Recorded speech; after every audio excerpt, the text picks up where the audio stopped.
Hello दोस्तों, कैसे हो? उम्मीद करता हूँ सब लोग ठीक होंगे, अपनी हेल्थ का ख्याल रख रहे होंगे, लॉकडाउन में अपने टाइम का सही से यूटिलाइज कर रहे होंगे। मैं दिलीप कुमार आज आपके लिए थर्मोडायनामिक्स का एक बेहतरीन कंसेप्ट पढ़ाने वाला हूँ। और ये कंसेप्ट है एंट्रोपी, जिसका सदियों से इंतजार होता है लोगों को कि सर एंट्रोपी स्टार्ट करो।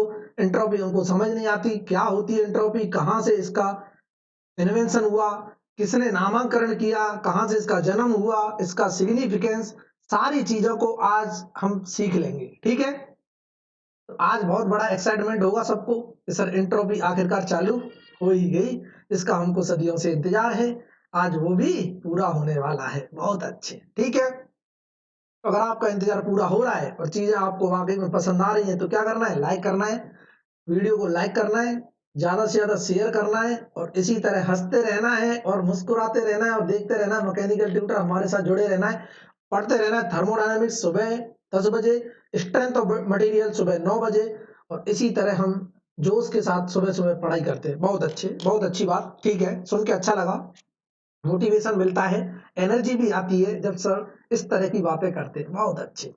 दूसरी चीज, जो भी स्टूडेंट आज के सेशन में नया जुड़े हैं, आज के लेक्चर में जो भी स्टूडेंट नया जुड़े हैं, चैनल को सब्सक्राइब कर लो, बेल आइकन को प्रेस कर लो, ताकि आपको भी मजा आ जाए, आप भी इसी तरह खुशी खुशी पढ़ते रहो, हंसते रहो, मुस्कुराते रहो। ठीक है, और जो भी लेक्चर के पीडीएफ डाउनलोड करना चाहता है, टेलीग्राम ग्रुप पे जाए, वहां से लेक्चर के पीडीएफ डाउनलोड कर ले। टेलीग्राम ग्रुप का डिस्क्रिप्शन में आपको लिंक मिल जाएगा, तो आपको कोई दिक्कत नहीं आने वाली। और हम बात कर रहे हैं अब सीधा प्रसारण चंडीगढ़ से, क्या है? एंट्रोपी का। बहुत अच्छे। बोलो सर चंडीगढ़ से क्यों है? कोई बात नहीं, कहीं से भी कर लो, देखना तो अपने घर में बैठ के ही है ना। बहुत अच्छे, कि हम बात करने वाले एंट्रोपी की। इससे पहले के लेक्चर में मैंने क्वेश्चन डिस्कस किए थे, 2 लेक्चर में बहुत ही बेहतरीन क्वेश्चन थे। उससे पहले मैंने सेकंड लॉ डिस्कस किया था, उससे पहले फर्स्ट लॉ किया था, जीरोथ लॉ किया था, और बेसिक कंसेप्ट ऑफ थर्मोडायनामिक्स भी हमने डिस्कस कर लिया था। तो जिसने भी लेक्चर पुराने नहीं देखे, लेक्चर 1 से स्टार्ट करो।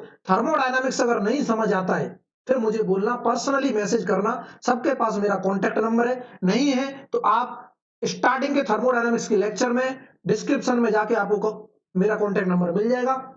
वहां पे मैंने कंपेन चालू कराया था, तो मैंने इसलिए नंबर दिया था। तो कंपेन तो किसी ने फुलफिल किया नहीं, नंबर सबने लेके रख लिया। डाउट वाउट पूछने के लिए कोई बात नहीं, पूछते रहो, किसी से कभी मैंने मना नहीं किया। सबको मैं डाउट सोल्व करता हूँ, टाइम पे सोल्व करके देता हूँ। जैसे मुझे टाइम मैनेज हो जाता है, मैं तुरंत आपके डाउट भी सोल्व कर देता हूँ। ठीक है, तो अगर मैं ये बोल रहा था कि अगर आपको स्टार्टिंग से लेक्चर देखने के बाद भी थर्मोडायनामिक्स समझ नहीं आता है, फिर मुझे पर्सनली बोलना कि सर मेरा टाइम वेस्ट हो गया आपके लेक्चर देखने में, मुझे फिर भी कुछ समझ नहीं आया। क्लियर है ना? तब हम उसके जिम्मेदार होंगे। लेकिन पहले देखो तो सही। 100% मैं वादा करता हूं कि आप देखना स्टार्ट करो, नोट्स बनाओ, क्वेश्चन प्रैक्टिस करो। 101% आपको चीजें समझ आने वाली हैं। बहुत ही आसान तरीके से मैंने हर एक चीज का एक्सप्लेनेशन दिया है। इससे आसान दुनिया जहां में कुछ हो नहीं सकता मेरे नाम। बहुत अच्छे। इधर देखो, हम बात करने वाले एंट्रोपी की, कहां से आई। इससे पहले मैं डिस्कस करूंगा क्लॉसियस इनइक्वालिटी, क्योंकि वहीं से हम डिस्कस करने वाले। क्लियर है ना? तो हम डिस्कस क्या करेंगे, मैं रिवाइज कर रहा हूं, एक तरह से मैं लिख रहा हूं क्लॉसियस इनइक्वालिटी क्या होती है, ताकि हम चीजों को समझ सकें। ठीक है, मैं लिख रहा हूं स्क्रीन पर कि हम जानते थे क्लॉसियस इनइक्वालिटी जो होती है, क्लॉसियस इनइक्वालिटी क्या होती थी, देखो, कि cyclic integral of del Q upon T is less than equal to zero होता है, हमेशा होता ही नहीं होता। अगर मैं बात करता हूं फॉर रिवर्सिबल, और रिवर्सिबल साइकिल की बात करता हूं, रिवर्सिबल साइकिल, इसका मतलब cyclic integral of del Q upon T, reversible का अंडा भी बता देगा। अब तो सर क्या था, इक्वल टू जीरो था। बहुत अच्छे। और अगर मैं बात करता हूं for irreversible cycle, irreversible cycle की अगर हम बात करते हैं, तो cyclic integral of del Q upon T जो होता था सर इरिवर्सिबल के लिए, वो भी अंडा बता देगा। अरे अंडा बहुत बताता है, कोई बात नहीं, बताने दो। ये लेस देन जीरो है और ये क्या, इक्वल टू जीरो। ये भी हम प्रूव कर चुके हैं। जो लोग नया जुड़े हैं लेक्चर में, उन्हें लग रहा होगा सर क्या डायरेक्ट लिखा देते रिजल्ट। ये सारी चीजें हमने वन बाई वन बिल्कुल ब्रीफली एक्सप्लेन की है लेक्चर में। आप भी मजा ले सकते हो अगर क्या है, पीछे के लेक्चर देखोगे तो। ठीक है, ये रहा हमारा कंसेप्ट। ये कंसेप्ट यूज होने वाला है, अब देखते रहना। रिवर्सिबल के लिए ये है बहुत ही शानदार कंसेप्ट, और ये सारे कंसेप्ट यूज होंगे। और ये इरिवर्सिबल के लिए, क्लियर है ना? दोनों कंसेप्ट को हम यूज करेंगे। एंट्रोपी कहां से आई, इसका नामकरण एंट्रोपी क्यों दिया, क्या ये प्रॉपर्टी ऑफ द सिस्टम है, प्रॉपर्टी ऑफ द सिस्टम है तो क्यों है, ये सारी चीजें हम देखने वाले हैं। ठीक है, इतना क्लियर सबको? तो मैं नेक्स्ट स्लाइड में ले रहा हूं। देखो, मैं एक साइकिल लूंगा, reversible cycle. Means reversible cycle जो है कुछ ना कुछ रिवर्सिबल प्रोसेस फॉलो कर रही होगी, बिल्कुल कर रही होगी। साइकिल उसे बोलते हैं जिसके इनिशियल और फाइनल पॉइंट क्या हो, सेम हो। देखना, मैं एक किसी भी डायग्राम पे, प्रॉपर्टी डायग्राम पर मैं एक साइकिल रिप्रेजेंट कर रहा हूं, देखते रहना। ये प्रॉपर्टी डायग्राम है, सबको दिखाई दे रहा होगा। ये हमने एक प्रॉपर्टी डायग्राम ले लिया, पीवी डायग्राम बोल देते हैं। चलो, आपकी इच्छा अनुसार ले रहे हैं। बोले सर हमारी इच्छा क्यों? क्योंकि आपकी इच्छा ही तो क्या है, चाहत होती है ना आपकी कि सर आप ये लो और वो लो। तो आपकी चाहत को पूरा कर दिया। ये हमने पीवी प्रॉपर्टी डायग्राम ले लिया। इसमें मैं एक साइकिल बना रहा हूं कि साइकिल मेरी स्टार्ट हो रही है वन से स्टार्ट हो रही है और कहां गई, पहले एक प्रोसेस हमने देखी 2 तक गई। और ये प्रोसेस क्या है, रिवर्सिबल प्रोसेस है। क्यों? प्रॉपर्टी डायग्राम में जो कंप्लीट लाइन से प्रोसेस बनती थी वो रिवर्सिबल प्रोसेस होती थी। बहुत अच्छे सर। जो डैश डैश लाइन से होगी वो इरिवर्सिबल प्रोसेस होगी। और मैं साइकिल तब बोलूंगा जब इनिशियल और फाइनल पॉइंट क्या हो जाए, सेम हो जाए। मीन्स ये आई वापस, फिर से आके यहां मिल गई, और ये हमारी दूसरी प्रोसेस। क्लियर है ना? मैं बोल सकता हूं ये ए पाथ से 2 पर गया, 1 से 2 ए पाथ फॉलो किया, और 2 से 1 इसने बी पाथ फॉलो किया। बहुत अच्छे। मैं बोल रहा हूं सर कि मैं 1 से 2 ए पाथ से जाना चाहता हूं, लेकिन मैं वापस लौटना चाहता हूं दूसरे पाथ से। लो, ये भी इच्छा पूरी कर लेते हैं। सर मैं सी पाथ से वापस लौटना चाहता हूं, तब देखना चाहता हूं। ये सारी प्रोसेस क्या है, रिवर्सिबल प्रोसेस है, क्योंकि कंप्लीट लाइन से रिप्रेजेंट हो रही है। क्लियर है ना? तो मैं अभी बात करने वाला हूं इस साइकिल में, साइकिल 1A2B1, ये एक साइकिल ये है। तो मैं साइकिल किसकी बात करने वाला हूं, साइकिल साइकिल कौन सी साइकिल, चलाने वाली साइकिल 1 से ए गए, फिर 2 गए, फिर बी के थ्रू हम 1 पे आ गए वापस। ये एक साइकिल हो गई। इसमें अगर मैं बोलता हूं तो ये रिवर्सिबल साइकिल है। ये साइकिल क्या है, रिवर्सिबल साइकिल है। बहुत अच्छे। तो मैं तुरंत लिख दूंगा कि cyclic integral of del Q upon T, reversible का तो सर 0 होता है, ये सब जानते हैं, बिल्कुल सही है। तो मैं ये लिख सकता हूं कि कुछ del Q upon T 1A2 path process का होगा, इस पाथ का होगा। कुछ डेल क्यू अपॉन टी जो होगा इस प्रोसेस का होगा, या फिर इस पाथ का होगा 2B1 का। तो हम लिख सकते हैं कि डेल क्यू अपॉन टी, जब इस साइकिल की बात कर रहे थे तो एक 1A2 का होगा, बिल्कुल होगा, plus del Q upon T इस प्रोसेस का होगा सर, वापस आए 2B1 से 2B1। क्लियर है ना? और ये इक्वल टू 0 है। इसको इक्वेशन नंबर 1 मान लिया हमने। बहुत अच्छी। अब आ गए हम दूसरी साइकिल पे। दूसरी साइकिल क्या है सर, 1 से ए होते हुए 2 पे गई, 2 से सी होते हुए 1 पे आ रही है। एक ये भी तो साइकिल है। लो, दूसरी साइकिल हमारी ये सर, एक साइकिल ये भी तो है इसमें। बहुत अच्छे कि 1 से ए जा रहे हैं, फिर 2 जा रहे हैं, फिर सी से वापस आ रहे हैं 1 तक। और ये भी क्या है, रिवर्सिबल है, क्योंकि हर एक प्रॉपर्टी डायग्राम में जो भी हमारी कंप्लीट लाइन होती है वो क्या इंडिकेट कर रही है, रिवर्सिबल प्रोसेस कर रही है। और रिवर्सिबल प्रोसेस से मिलके जो भी साइकिल बनेगी वो रिवर्सिबल साइकिल होगी। बहुत अच्छे। तो मैं बोल सकता हूं इसके लिए, अगर मैं यही लिखना चाहता हूं summation of del Q upon T reversible के लिए इक्वल टू 0 होगा, तो मैं डायरेक्ट लिख दूं, बिल्कुल लिख दो सर, हमको बहुत अच्छा लगेगा कि सर मैं बात कर रहा हूं कि डेल क्यू अपॉन टी की, डेल क्यू अपॉन टी किस पाथ से गए सर, 1A2 से गए। बहुत अच्छे। Plus del Q upon T, जब मैं वापस आया किससे पाथ से आ रहा हूं सर, 2C1 से आ रहा हूं। बहुत अच्छे। ये भी क्या इक्वल टू 0 है। इक्वेशन नंबर 2 मान लिया। मान लिया कि नहीं मान लिया? बहुत अच्छे। अब मैं बात कर रहा हूं फ्रॉम इक्वेशन 1 एंड 2। मैं दोनों इक्वेशन को क्या कर दूं, ऐड कर देता हूं। लो, फ्रॉम एडिंग इक्वेशन 1 एंड 2, देखते रहना, एडिंग इक्वेशन 1 एंड 2 ऐड करो, इक्वेट कर दो, कोई दिक्कत नहीं, ऐड कर दो और इक्वेट कर दो, इक्वेट कर दो। लो, तो ये इक्वल टू 0, ये इक्वल टू 0, तो दोनों आपस में क्या होंगी, बराबर होंगी। बिल्कुल ठीक है। लो, इसको हम इक्वेट कर देते, इक्वेटिंग इक्वेशन 1 एंड 2। तो हमको क्या रिजल्ट मिल रहा है वो देख लेते हैं। लोग, बहुत शानदार रिजल्ट है। इक्वेटिंग, क्या हो रहा है ये जादू सा जादू है, कोई मिल गया क्या? बहुत अच्छे sir. Low, equating equation 1 and 2। तो हमें क्या मिला, इसको इक्वेट किया, तो मैं इसको क्या कर दूं, यहीं पे सॉल्व कर रहा हूं, देखते रहना। ये प्लस का है तो यहाँ माइनस कर दो साइन, ये प्लस का यहाँ पर माइनस साइन लगा दो। ये तो सेम है, एक दूसरे से तबाह हो गए कि नहीं हो गए? और यहाँ पर देखा del Q upon T 2B1 process का minus del Q upon T 2C1 process का इक्वल टू 0 आ रहा है। इसको सोल्व करने के बाद हम तुरंत लिख देंगे कि sir del Q upon T, जब मैं 2B1 की बात कर रहा था, बहुत अच्छे, माइनस के del Q upon T 2C1 की बात कर रहा हूं, तो ये क्या आ रहा है, इक्वल टू 0 आ रहा है। बहुत शानदार। और इसको इधर ले गए तो हम तुरंत लिख देंगे sir del Q upon T 2B1 path बोल दो, प्रोसेस बोल दो, equal to del Q upon T 2C1 path बोल दो, प्रोसेस बोल दो, दोनों चीज क्या है, सेम है।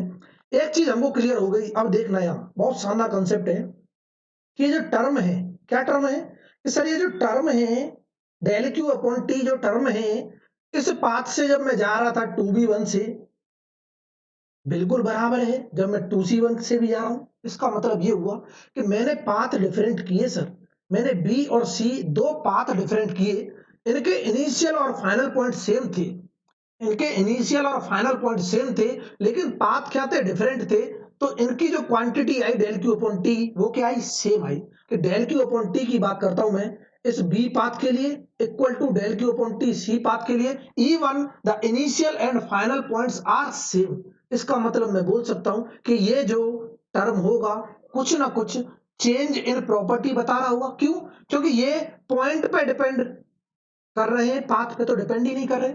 कि हमारे इनिशियल और फाइनल पॉइंट्स क्या है उस पर मैटर कर रहा है। पाथ जो मर्जी है, बी से चले जाओ, सी से चले जाओ, डी से चले जाओ, ई से चले जाओ, जो मर्जी पाथ से चले जाओ, पाथ पे तो डिपेंड नहीं कर रहा। इसका मतलब मैं बोल दूंगा कि जो del Q upon T, hence यहां से निकल के आता है कंसेप्ट कि ये जो डेल क्यू अपॉन टी होगा, ये जो term del Q upon T किस प्रोसेस के लिए, ये सारी प्रोसेस रिवर्सिबल है ना।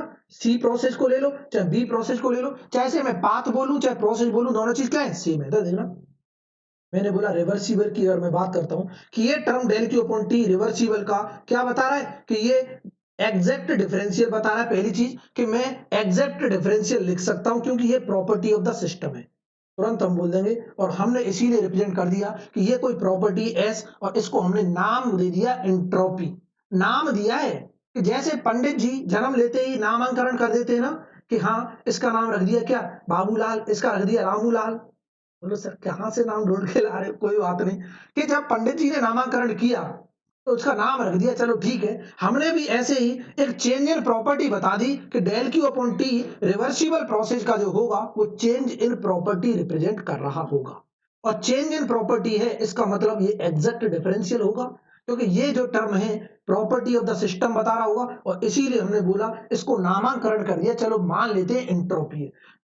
क्यों मानना है? क्योंकि हर किताब में इसका नामकरण एंट्रोपी किया है, जिसने भी इसका इन्वेंशन किया होगा उसने इसका नामकरण कर दिया, इसीलिए किसी ने ऐतराज नहीं किया, ठीक है।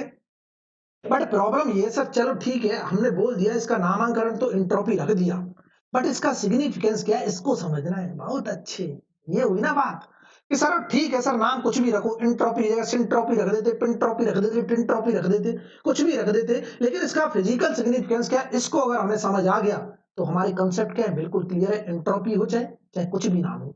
अभी के लिए मैंने बोल दिया कि ये जो है चेंज इन एंट्रोपी रिप्रेजेंट कर रहा है, ये वाला टर्म। चेंज क्यों बोला है? क्योंकि ये प्रॉपर्टी ऑफ द सिस्टम है, और प्रॉपर्टी ऑफ द सिस्टम क्या होता है, एग्जैक्ट रेफरेंशियल होता है। तो मैंने नाम दे दिया कि चेंज इन एंट्रोपी अगर मैं लिखना चाहता हूं तो चेंज इन हीट ट्रांसफर बता दो, मींस हीट इंटरेक्शन बता दो, del q divide by T. अगर मैं खाली एंट्रोपी की बात करूंगा तो मुझे खाली क्यू बता दो, S equal to q upon T लिख सकता हूं। क्या मजा आ रहा है? बहुत अच्छे। और यहां से ये आ गया डी एस, और हम तुरंत लिख दिया यही चेंज इन एंट्रोपी है रिवर्सिबल के लिए। लेकिन ये किसके लिए डिफाइन हो रहा है? रिवर्सिबल के लिए डिफाइन हो रहा है, याद रखना। ये change in entropy only for reversible process के लिए मैं डेल क्यू अपॉन टी लिख रहा हूं। अभी इरिवर्सिबल के लिए बताऊंगा जो जादू होने वाला है। तो ध्यान से सुनना हर एक वर्ड को, मैं जो बोल रहा हूं तो उसको क्या ध्यान से सुनना है। लो इसको बंद कर लो, ब्रैकेट में बंद करके क्या करो, इसे लेमिनेट करके रख लो, बहुत काम आने वाला है। ओहो बड़ा, ओह सर मजा आ गया देखो इतना क्लियर है, बहुत अच्छे बहुत अच्छे, बहुत शानदार, ठीक है। अब इसका पहले तो मैं इसको लिखा देता हूं एक पॉइंट को, जैसे कि हमने बोला इनिशियल फाइनल पॉइंट सेम है, और ये term del Q upon T दोनों पाथ के लिए सेम आ रहा है, इनिशियल और फाइनल पॉइंट के लिए। इसीलिए हम बोल देंगे कि it must represent the property of the system, that's why we called it change in property. Clear है ना? तो लिख लेते हैं इस पॉइंट को ताकि इन फ्यूचर आपको याद रहे, नहीं तो भावनाओं में बह जाओगे, पता नहीं कहां गया। नोट करके लिख लो, नोट करके या फिर कंक्लूजन करके कुछ भी लिखना चाहते हो क्या, कि सर मैं लिख दूंगा द क्वांटिटी, द क्वांटिटी कौन सी quantity, del Q upon T जब मैं चेक कर रहा था, when evaluated for a reversible path comes out comes out to be same between between same initial and final points, same initial and final points, same initial and final points, that is independent of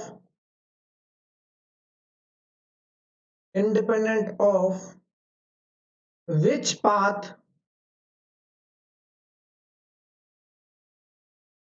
it is. Clear है ना? विच path it is, कोई फर्क नहीं पड़ता कौन से path से आ रहे हैं, इनिशियल और फाइनल पॉइंट्स अगर सेम है तो ये वाली जो क्वांटिटी है रिवर्सिबल पाथ के लिए सेम निकल के आ रही है। ठीक है, हेंस हम तुरंत बोल देंगे hence it must represents, hence it must represent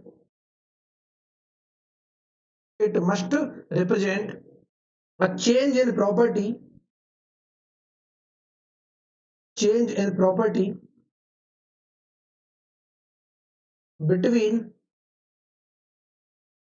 initial and final points, initial and final points। Clear है ना? joining by the path points, joining by the path, and this property is known as, this property is known as entropy. इसको बस नामांकरण किया है, अभी इसका physical significance भी समझेंगे। इधर देखना एंट्रोपी का फिजिकल सिग्निफिकेंस क्या है। लेकिन एक चीज हमारी क्लियर नहीं हुई सर, आप बार बार रिवर्सिबल की बात कर रहे थे, चलो ठीक है आपने बात की, हमको मानना पड़ेगा सर आप पढ़ा रहे हो इसलिए बहुत अच्छे। कि सर जो क्वांटिटी की आपने बात की, कौन सी quantity? Del Q upon T, देखते रहना। इस क्वांटिटी की सर आपने जब बात की डेल क्यू अपॉन टी की, तो आपने बोला कि सिर्फ जब हम इवेल्युएट कर रहे हैं किसके लिए? रिवर्सिबल पाथ के लिए, तभी इसको चेंज इन एंट्रोपी बोल रहे हैं। तो इरिवर्सिबल के लिए क्या बोलेंगे? हमको क्या मालूम, आपने बताया तो है ही नहीं सर। हाँ, बहुत अच्छे। तो अब हम देखने वाले हैं कि अगर इरिवर्सिबल साइकिल होती है रिवर्सिबल की जगह, या फिर अगर एक पाथ इरिवर्सिबल अगर मैं कर देता हूं, तब ये जो है टर्म क्या कहलाएगा, किसके बराबर होगा, वो हमको चेक करना है। क्लियर है ना? क्या क्लियर है? ठीक है, तो हम नेक्स्ट में बना रहे हैं। अगर मैं देखता हूं क्या करता हूं, अब मैं एक प्रोसेस को या फिर एक पाथ को इरिवर्सिबल करूंगा। ठीक है, कि मैंने जो सी पाथ था, जो डिफरेंट पाथ था, ये मैंने रिवर्सिबल लिया था, तो मैं इस साइकिल को तो क्या रहने दूं, रिवर्सिबल ही रहने दूं। सी वाली को मैं कर दूं इरिवर्सिबल। एक प्रोसेस को अगर मैं इरिवर्सिबल ले लूंगा तो पूरी साइकिल क्या हो जाएगी, इरिवर्सिबल हो जाएगी। देखो कैसे, कैसे देखना है, नेक्स्ट पेज स्लाइड में देखो। नाउ अब हम क्या करने वाले हैं, देखो नाउ ये क्या हो रहा है, इधर देखना। प्रॉपर्टी डायग्राम ले रहे हैं, बहुत ही खूबसूरत सा प्रॉपर्टी डायग्राम है, सबको दिखाई दे रहा है। बहुत अच्छे। तो सर आप बहुत कॉमेडी करते हो, कोई बात नहीं, कॉमेडी करना बंद कर देंगे। अगर किसी को सीरियस पढ़ाई करनी है तो क्या कॉमेडी बंद आज से। अगर इसी तरह पढ़ना है तो कमेंट करके बता देना सर ऐसे ही चलने दो, ज्यादा सीरियस नहीं होना है, ज्यादा सीरियस हो जाते चीजें समझ नहीं आती। बहुत अच्छे। इधर देखो, ये प्रॉपर्टी डायग्राम था, बहुत ही खूबसूरत सा। देखो इसमें हमने बोला था, क्या बोला था कि इस पॉइंट से, वन पॉइंट से हम जो गए थे ए पाथ को फॉलो करते हुए, गए थे कि नहीं गए थे? बिल्कुल गए थे सर, सालों लग गई थी। बहुत अच्छे, ए पाथ से फॉलो करते हुए फिर हम बी पाथ से फॉलो करते हुए वापस भी आए थे सर, बिल्कुल आए थे, तो आ गए। ठीक है, लेकिन ये तो हमारी एक साइकिल थी, बिल्कुल थी, दिक्कत नहीं है। इस साइकिल को मैं तुरंत बोल दूंगा, वन से लेके ए तक जा रहे हैं, फिर टू तक जा रहे हैं, फिर बी तक जा रहे हैं, फिर वन तक जा रहे हैं। ये जो साइकिल है, क्या है ये साइकिल? और ये साइकिल क्या है? रिवर्सिबल साइकिल है सर। अंधा भी बता देगा। बहुत अच्छे, बहुत अच्छे, बहुत शानदार, बहुत खूबसूरत। लो, लेकिन सर इसका तो हमें कंसेप्ट भी पता है, आपने अभी लिखा भी दिया था, मैं तुरंत लिख भी दूंगा तो किसी को एतराज नहीं होगा कि मैं तुरंत लिख दूंगा sir, del Q upon T किसके लिए, 1a2 पाथ के लिए, plus del Q upon T 2b1 path के लिए। देखते रहना, 1a2 2b1 पाथ के लिए इक्वल टू 0 होगा, क्योंकि क्या है, रिवर्सिबल है। बहुत शानदार। लेकिन मैंने बोला सर अब मैं 2 से 1 दूसरे पाथ से आना चाहता हूं, और उस पाथ को मैं इरिवर्सिबल बना रहा हूं। देखते रहना कैसे।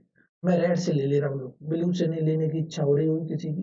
रेड ज्यादा चमकता है, और चमकते हुए सितारे क्या है, बहुत आगे तक जाते हैं लो, ये हमने पाथ ले लिया सी। अब ये जो पाथ सी है ये क्या है, इरिवर्सिबल पाथ है। ये कौन सा है, इरिवर्सिबल पाथ है, क्योंकि हमने डेड डेड डैश लाइन से बनाया इरिवर्सिबल पाथ। तो इसका मतलब 1A2C1 जो साइकिल होगी वो भी इरिवर्सिबल हो जाएगी। बहुत अच्छे, इसका मतलब मैं तुरंत बोल सकता हूं ये तो कहां से आया है, ये जो निकल के आया है सर, ये निकल के आया था cyclic integral of del Q upon T, जब हमने रिवर्सिबल के लिए इक्वल टू 0 लिखा था। आया था कि नहीं आया था, बिल्कुल आया था। कि मैं तुरंत बोल दूंगा कि अब अगर मैं इस साइकिल की बात करता हूं, किस साइकिल की, कि 1 से ए गए, 2 गए, फिर 2 से सी जा रहे हैं, फिर 1 आ रहे हैं, ये क्या हमारी साइकिल है। तो ये कौन सी साइकिल है, ये इरिवर्सिबल साइकिल है। बहुत अच्छे। और इरिवर्सिबल साइकिल अगर है, क्यों है, क्योंकि इसमें एक प्रोसेस इरिवर्सिबल आ रही है या फिर एक पाथ इरिवर्सिबल आ रहा है, इसीलिए इसको हम इरिवर्सिबल बोल रहे हैं। कंप्लीट रिवर्सिबल साइकिल वो होगी जिसमें हर एक प्रोसेस क्या हो, रिवर्सिबल हो। बहुत अच्छे। लो, तो मैं तुरंत बोल दूंगा कि इरिवर्सिबल के लिए तो sir cyclic integral of del Q upon T, irreversible के लिए तो अंधा भी बता देगा वो लेस देन 0 होता है। ठीक है, तो इसका मतलब इसमें मैं लिख सकता हूं sir del Q upon T 1 से A2 पाथ के लिए और plus del Q upon T जो होगा 2C1 पाथ के लिए वो लेस देन 0 होगा। बहुत अच्छे सर, क्योंकि इरिवर्सिबल है। यहां देखना ये आ गया हमारे पास, ठीक है, कोई दिक्कत नहीं है। इसको मैं इक्वेशन क्या मान लूं, अभी मानो मत, इसको इक्वेशन 2 मान लो। ठीक है, अब मैंने यहां से 1A2 की वैल्यू निकाल लेनी है। लो, डेल क्यू अपॉन टी, और मैं लिख दूंगा 1A2 इक्वल टू, मैं लिख सकता हूं क्या, माइनस के डेल क्यू अपॉन टी और 2B1। क्या इतना क्लियर है सबको, बिल्कुल क्लियर है, कोई दिक्कत नहीं, क्लियर है ना। ठीक है, क्या ये ए जो प्रोसेस थी, ए प्रोसेस ये क्या थी, रिवर्सिबल थी, बिल्कुल थी। और बी प्रोसेस भी क्या थी, रिवर्सिबल थी, बिल्कुल थी सर। ए और बी दोनों पाथ रिवर्सिबल है, तो ये भी रिवर्सिबल का टर्म है, ये भी रिवर्सिबल का टर्म है, लेकिन इसमें ये रिवर्सिबल है, एक इरिवर्सिबल है। क्लियर है ना। तो क्या मैं डेल क्यू इस इक्वेशन 2 मान लू, इस इक्वेशन 2 को इस 2Q1 मानो ना, इसको 2 तो हमने ये मान रखी है, इसको इक्वेशन क्या मान लो, 1 मान लो। क्या मैं पुट इक्वेशन 1 इन 2 कर दूं, लो देखते रहना कि पुट क्या, पुट इक्वेशन 1 इन इक्वेशन 2, तो क्या मेरा, हमको देखते रहना, पुट इक्वेशन 1 इन इक्वेशन 2, तो मैं 1A2 की जगह इसको रिप्लेस कर दूं, del Q upon T 1A2 की जगह माइनस के del Q upon T 2B1 कर दूं। ठीक है, तो मैंने लिख दिया माइनस के del Q upon T 2B1। बहुत अच्छे, देखते रहना, plus del Q upon T 2C1 चल रहा है। बहुत अच्छे, और इज लेस देन 0, देखते रहना।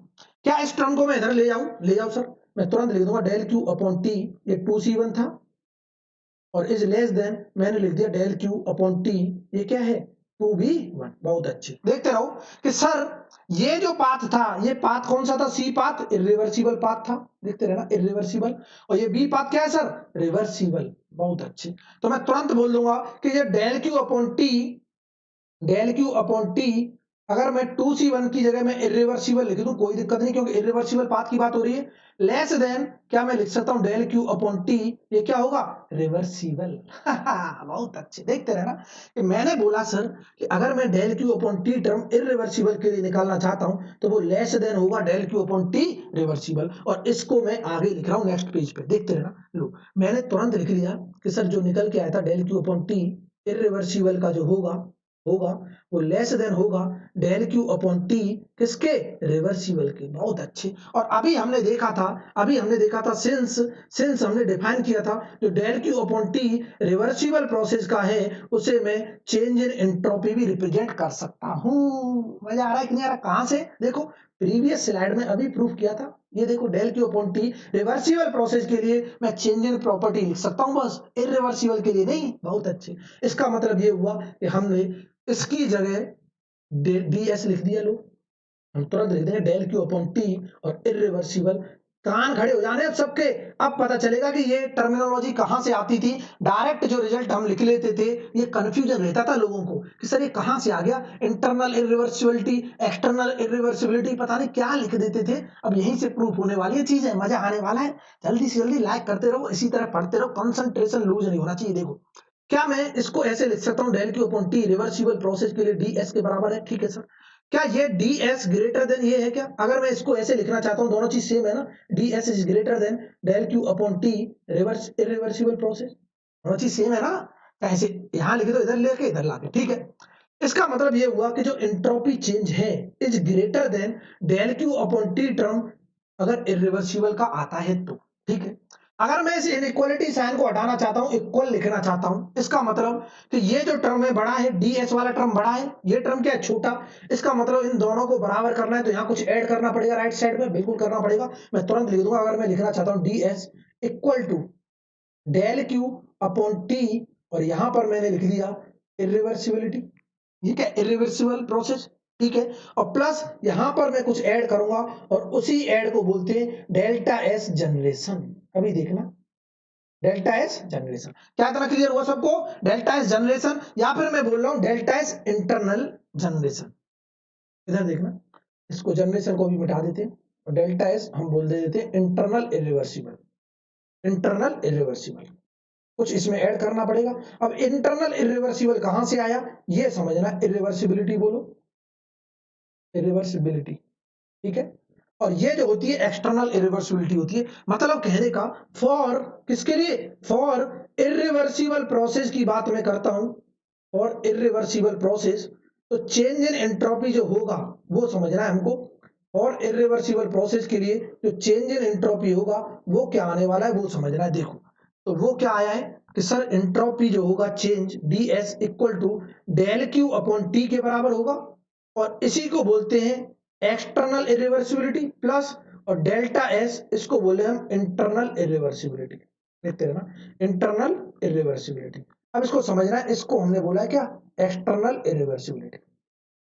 और ये रिजल्ट आता है किसके लिए, इरिवर्सिबल प्रोसेस के लिए, एक्सटर्नल इरिवर्सिबिलिटी। अभी मैं आपको सारी चीजें बिल्कुल क्लियर कर दूंगा, बस समझते रहना। अभी हम डिस्टरबेंस क्रिएट नहीं करना चाहते, ना कोई मजाक ना कुछ भी चीज।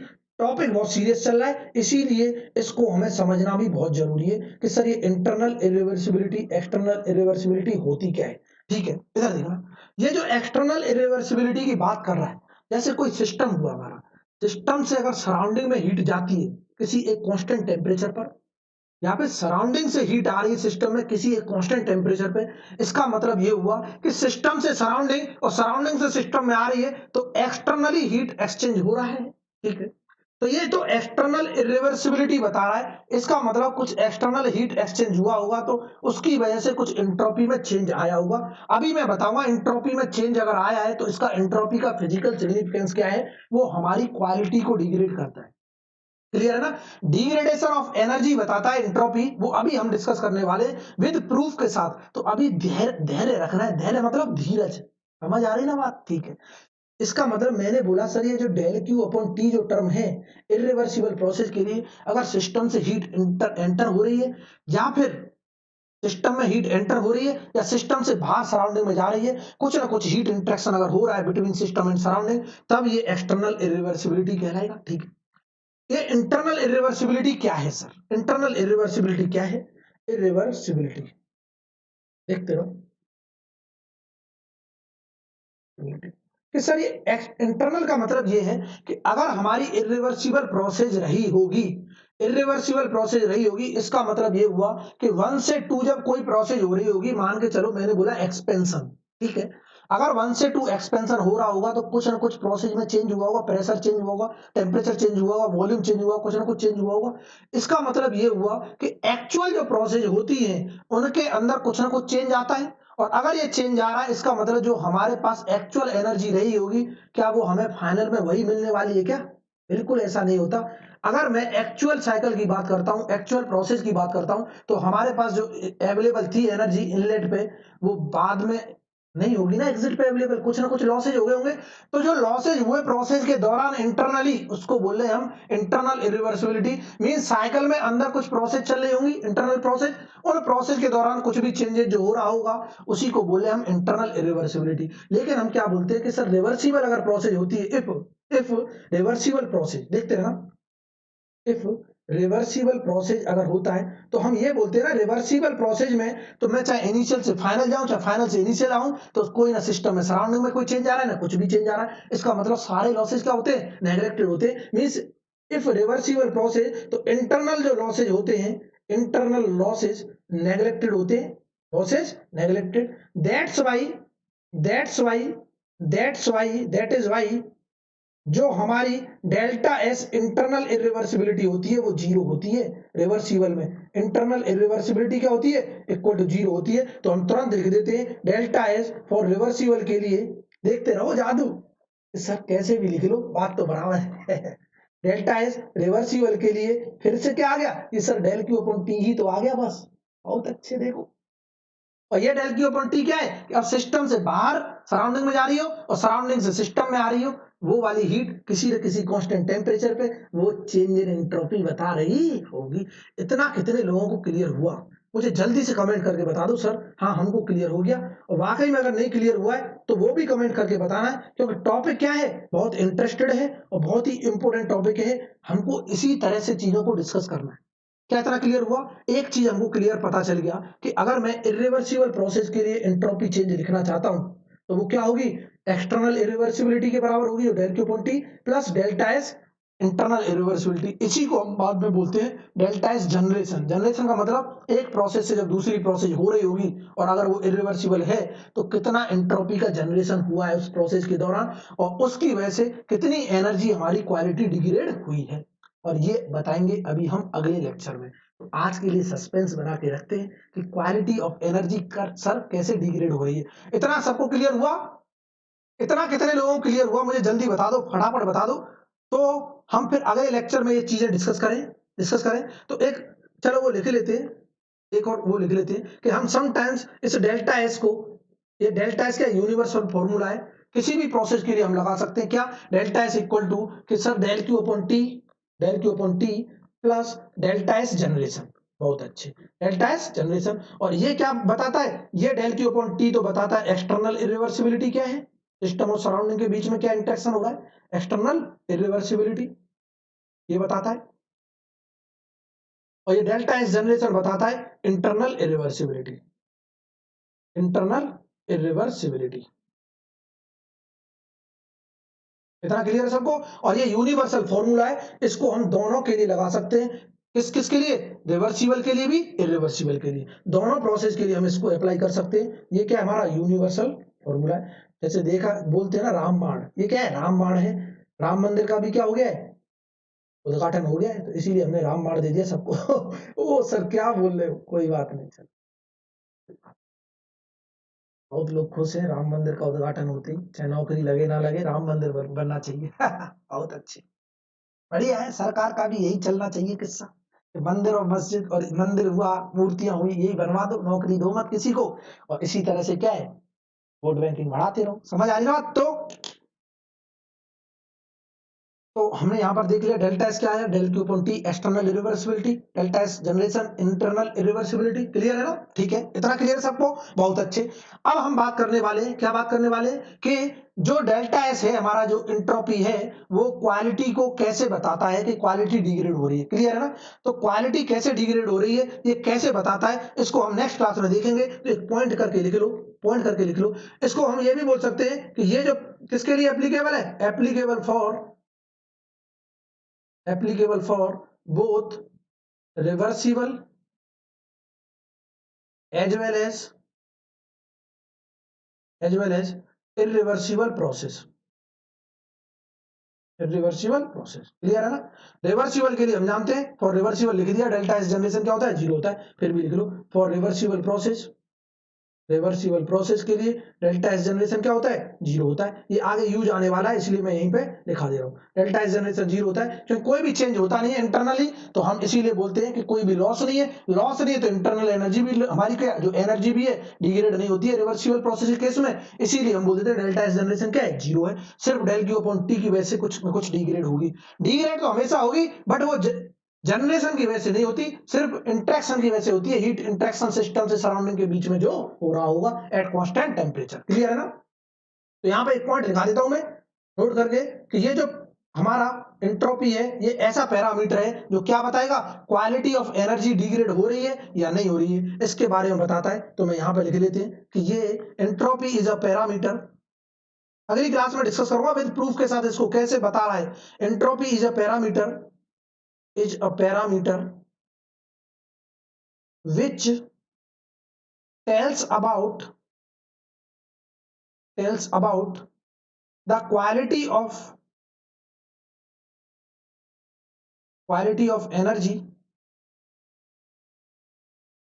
that is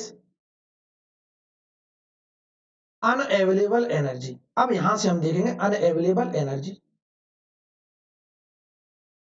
अनअवेलेबल एनर्जी, और ये अनअवेलेबल एनर्जी क्या होती है यहीं पे लिख लो, which is not useful, which is not useful for producing work. Clear है ना, जो हमारे काम की नहीं है उसी को बोले अनअवेलेबल एनर्जी। और इसी का पैरामीटर है कि ये अनअवेलेबल एनर्जी बताता है अनअवेलेबल एनर्जी जितनी ज्यादा होगी उतनी ही इंट्रोपी ज्यादा होगी। इसका मतलब अगर इंट्रोपी ज्यादा बढ़ेगी सिस्टम में तो हमारी अनअवेलेबल एनर्जी बढ़ेगी, मींस क्वालिटी हमारी डिग्रेड हो जाएगी बहुत ज्यादा, हमको जो चाहिए वो नहीं मिलेगा, वेस्टेज ज्यादा मिलेगा। क्लियर है ना, तो इसीलिए एंट्रोपी कम होनी चाहिए, और एंट्रोपी अगर हमारी कम हो गई तो हमारी सिस्टम की एफिशिएंसी क्या होगी, ज्यादा होगी। इसीलिए तो बोलते हैं कि अपने दिमाग की एंट्रोपी क्या रखो, कम रखो। कैसे कि अभी तक आपने एंट्रोपी की डेफिनेशन पढ़ी होगी किताबों में, कि वो बताता है randomness of the molecule. Clear है ना, जितने ज्यादा रैंडम मॉलिक्यूल्स होंगे या फिर जितने ज्यादा रैंडमनेस बढ़ेगी उतना ही तो क्या होगा, क्वालिटी डिग्रेड होगा। जैसे हम दिमाग में ज्यादा थॉट्स लेके आएंगे, इधर से उधर की बातों को, चीजों को सोचेंगे, तो हमारा दिमाग की एफिशिएंसी क्या हो जाएगी, डाउन हो जाएगी, कि जो हम काम करने वाले हैं उससे डिस्टर्ब हो जाएंगे। समझ आ रही ना बात, आ रही कि नहीं आ रही? इसीलिए बोलते हैं एंट्रोपी बढ़ी, सिस्टम की एफिशिएंसी घटी, सिस्टम की एफिशिएंसी घटी तो यूजफुल वर्क जो है घट जाएगा, अनयूजफुल वर्क जो है बढ़ जाएगा। क्लियर है ना, इसी से हम अनअवेलेबल एनर्जी बोलते हैं। सारी चीजें हम वन बाय वन डिस्कस करेंगे। ये जो पैरामीटर हमने बोला है ये अनअवेलेबल एनर्जी कैसे बता रहा है, इसको मैं अगली क्लास में प्रूव करूंगा। तो अगली क्लास में मेरे साथ बने रहना है। सुबह 9 बजे स्ट्रेंथ ऑफ मटेरियल, 10 बजे थर्मोडायनामिक्स का लेक्चर आएगा। जो भी लोग थर्मोडायनामिक्स के लेक्चर देख रहे हैं कंटिन्यू, यकीन मानो अभी जैसे 20 लेक्चर होने को आ गए हमारे, 20 लेक्चर के बाद ज्यादा से ज्यादा हार्डली इतने ही लेक्चर और बचे होंगे, हार्डली, नहीं तो 15 लेक्चर है मेरे ख्याल से, तो 15 लेक्चर में आपका सिलेबस कंप्लीट हो जाएगा। 15 लेक्चर में आपने 35 लेक्चर अगर ये थर्मोडायनामिक्स के देख लिए तो आपके लिए आरएसी, आईसी इंजन और पावर प्लांट टिप्स पे हो जाएगा, टिप्स पर। समझ आ रही ना, किसी को भी कंसेप्ट याद करने की जरूरत नहीं पड़ेगी, कंसेप्ट आपके दिमाग में फिट होंगे विद अंडरस्टैंडिंग के साथ, कंसेप्चुअल लर्निंग के साथ आपको चीजों को सीखना है। समझ आ रही ना बात? तो अगर वाकई में मेरी मेहनत पसंद आई है तो अब तो क्या करना है, लाइक और शेयर करना है, ताकि हमको भी क्या मोटिवेशन मिले, मेरी जो एनर्जी है अभी इससे भी मैं 2 गुना एनर्जी के साथ आपको पढ़ा सकूं। क्लियर है ना, मैं इतना चिल्लाता हूँ, 3-3 4-4 लेक्चर रिकॉर्ड कर रहा हूँ। इन फ्यूचर हो सकता है अगर हमारी क्लास कभी क्या हो गई, बंद हो गई, क्योंकि हमको भी कुछ काम लग जाता है, कुछ भी अर्जेंट काम लग गया, तो आपकी क्लासेस कंटिन्यू रहे, इसीलिए मैं 3-3 4-4 5-5 लेक्चर दिन में रिकॉर्ड करता हूँ। मेरा गला भी दर्द करने लग जाता है, आपको यकीन नहीं हुआ। क्लियर है ना, फिर भी क्या है मैं रिकॉर्ड कर रहा हूँ, ताकि आपका क्या है लॉस ना हो। एक बार लॉस हो चुका है, मैं नहीं चाहता कंटिन्यूटी लूज हो, क्योंकि हमको पता है कंटिन्यूटी अगर लूज हो गई इसका मतलब क्या है, सिलेक्शन के लिए मुश्किल हो जाता है बहुत। हमको लूजनेस नहीं बरतनी है। क्लियर है ना, हमको कंटिन्यूटी हमेशा मेंटेन रखनी है। कोशिश यही करेंगे कंटिन्यू क्लास चलती रहे, अगर आपका सपोर्ट रहा तो। अगर आपका ही सपोर्ट नहीं रहा, आप ही पढ़ना नहीं चाहते, तो फिर तो क्या है, भगवान ही मालिक है, हम कुछ नहीं कर सकते साहब। बोलो सर ऐसे कैसे बोल रहे हो? तो आज के लिए इतना ही बहुत है, आई थिंक टाइम बहुत ज्यादा हो गया है, तो फिर कल मिलते हैं सुबह 10 बजे। आज के लिए tata bye bye, thank you.